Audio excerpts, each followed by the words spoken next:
just, it's immaculate.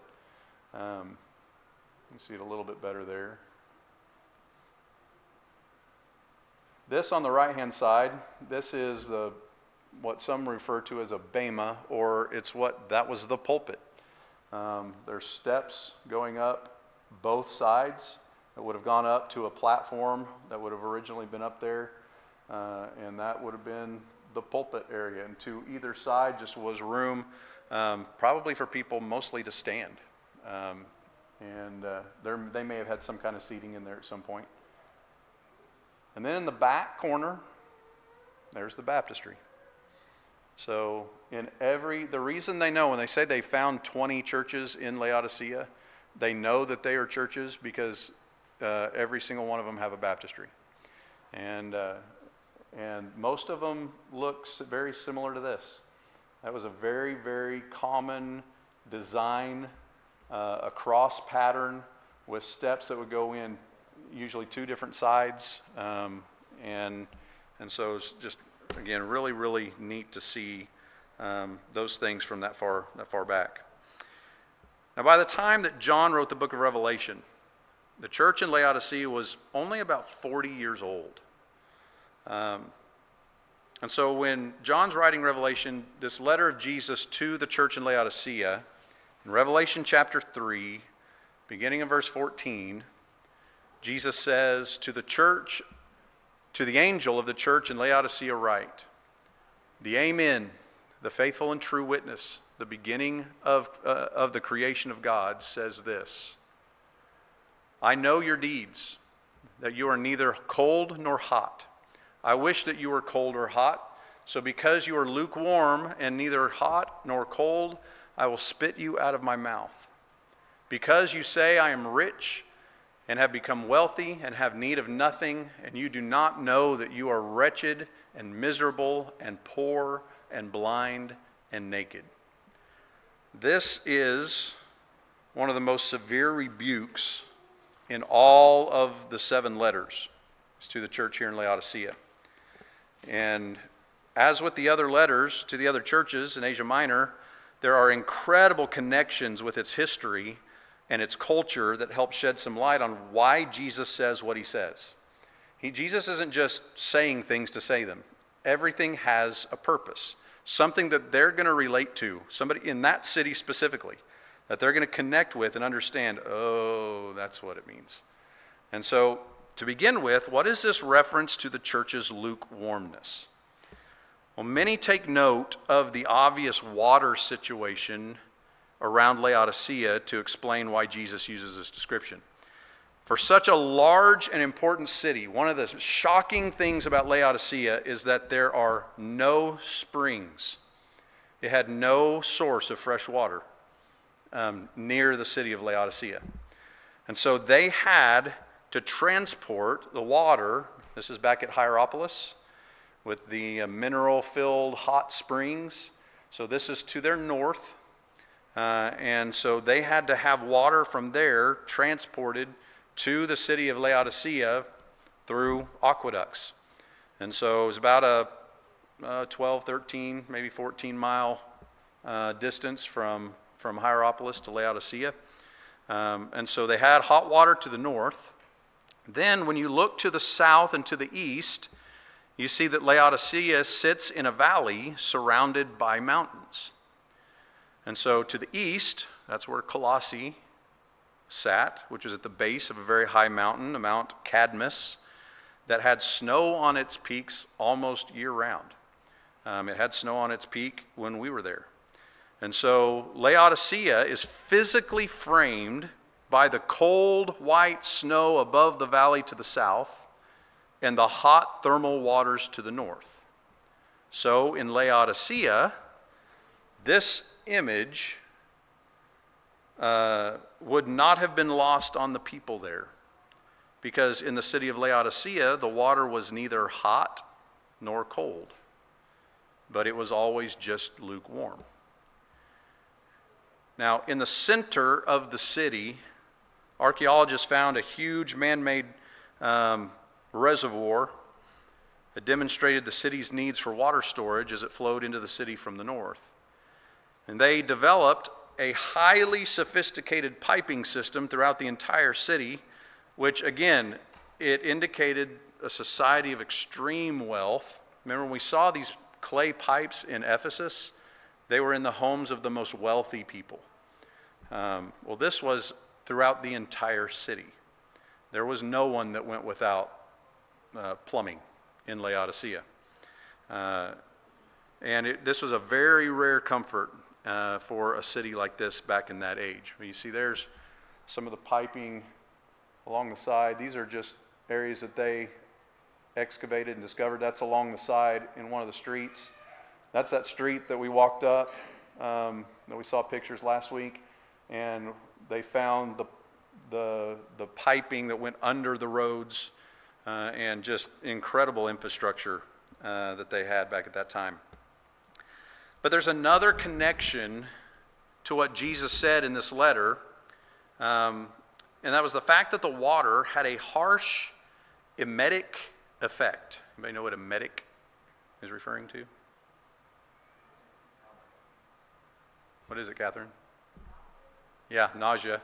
It would cause people to vomit and throw up. They would have to treat the water, evaporate the water to get the minerals out so it could be drinkable. But when the water came into the city, the Laodiceans, they used this water in what they referred to in their writings as a cleansing solution. So you could feed this water to somebody, it would make them vomit. And so as Christ in his letter threatens that the Laodiceans were going to be vomited out of his mouth, they were obviously in a position where they would get this point immediately. This was something the city of Laodicea was known for. And so this analogy that Jesus uses, it seems to be pointing at the problem that the church had to make a firm decision as to where they stood in their faith. Are you going to be hot or cold? Or are you just going to be lukewarm? And he uses symbolism from around the city that they were very familiar with. And like I said, that's one of the cool things about visiting and seeing these cities and then going back and reading what Jesus wrote to each one. Now, it could be that this church had been willing to compromise different aspects of their faith for various reasons. One scholar even describes it as a church who is completely lacking in relationship, lacking in love, lacking in enthusiasm, lacking in commitment, lacking in righteousness, and lacking in integrity.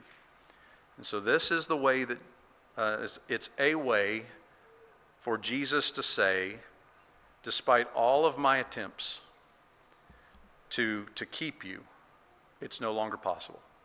I've been trying to keep you down, but I can't do it anymore. And if you don't change, I'm going to have to vomit you out of my mouth. And so, now there's a second accusation that's leveled at the church in Laodicea, and that has to do more with their arrogance. The Laodiceans prided themselves with being rich and that they didn't need anything from anyone. In Revelation 3, verse 17 again, it says, "Because you say I am rich and have become wealthy and have need of nothing, and you do not know that you are wretched and miserable and poor and blind and naked." And so there's a direct connection with this wealthy city and what Jesus refers to them as. But it's almost as if Jesus is using sarcasm here to get his point across. Because Laodicea was known for three things: wealth, eye treatments, we talked about last week. They made a salve that treated eyes. People came from all over the Roman Empire to have eye treatments done here. And textiles, where they made clothing. So wealth, eye treatment, and textiles. And notice what Jesus says to them. No, you're poor, you're blind, and you're naked. He uses three references that are exactly opposite of what they pride themselves for in the city of Laodicea. The city also had two amphitheaters, one on the south side of the city, this one right here, which held about 12,000 people. And there was another one on the north side of the city that held about 8,000 people. And they were built with the direction of the sun in mind. And so in the one, the sun was at their back during the morning and the midday. The other one, the sun was at their back in the evening and going on into to the dusk. And so this allowed them to have productions all day long. Entertainment all day long. And again, archaeologists, they point to this, that this is very unique to have two amphitheaters like this in a city this size, which again points to their wealth, but it also points to the fact that it was a culture of entertainment. They loved to be entertained. And Roman entertainment wasn't exactly the kind of entertainment you take your children to. The Laodicean people demonstrated how proud they were of their wealth when the city was devastated by an earthquake in 60 AD. Now, what else was happening in 60 AD? 60 AD is the very end of the book of Acts. So when the Apostle Paul arrived in Rome, when he was arrested and sent to Rome, he arrived in Rome about 59 to 60 AD. So that's what's happening in the biblical account. At the time, there was a massive earthquake in this part of Turkey that completely destroyed the city of Laodicea. And when we talked about Philadelphia being destroyed, how the Roman Empire offered to send money to help rebuild Philadelphia, and they did. They accepted the money from the emperor. They rebuilt the city of Philadelphia. Well, the Laodiceans had a different attitude towards it, because the emperor sent an offer to the Laodiceans saying, let me know how much you need, I'll help you rebuild your city. The Laodiceans sent a word back to Rome saying, we don't need your money because we are rich enough. And there's historical documents that show this communication that was going on. And you think, what city would ever refuse to take money? Well, this one did. But this seemed to be the attitude of the Laodiceans. We're wealthy enough. We don't need your help. Another thing that has been discovered, archaeologists have found the phrase, by our own might, engraved several times in Greek on the buildings that were reconstructed after the earthquake. So you see the pride? You say, we don't need anybody else. We don't need Rome. By our own might, we did this. So that's the attitude. And this also seems to be the attitude that has crept in amongst the people in the church as well. It's the attitude of this culture of this city. And it's also the attitude of the people, the Christians that are part of the church. So they say, we are rich and have become wealthy and have need of nothing. But Jesus exposes them for what they really are. He says, no, actually you're poor and you're blind and you're naked. Because the physical things around you is not what matters. Here's a church who had every physical possession imaginable, and they took pride in their lifestyle. They took pride in their entertainment. And it doesn't take a whole lot of contemplation for us to be able to see the Laodicean society as very similar to our Western culture society that we have here in America. Lots of wealth, where even the poor have more than millions of people in other parts of the world, where the distraction of entertainment floods the lives and the minds of the majority of people. And because of this, we have a culture that has come to the conclusion they don't need anything. They don't need God. They don't have anything that God has to offer because they have the ability to provide everything that they want on their own. I think we have to pause and ask the question, for us and our culture, even with the church today, is money possessing us, or are we possessing our money? Is it using us, or are we using it to the glory of God? And Jesus tells the Laodiceans what he recommends for them to do. He So he wants them to know it is possible to change. It is possible to repent and to come back. And so what he says is in verse 18. He says, I advise you to buy from me gold refined by fire so that you may become rich, and white garments so that you may clothe yourself, and that the shame of your nakedness will not be revealed. And eye salve.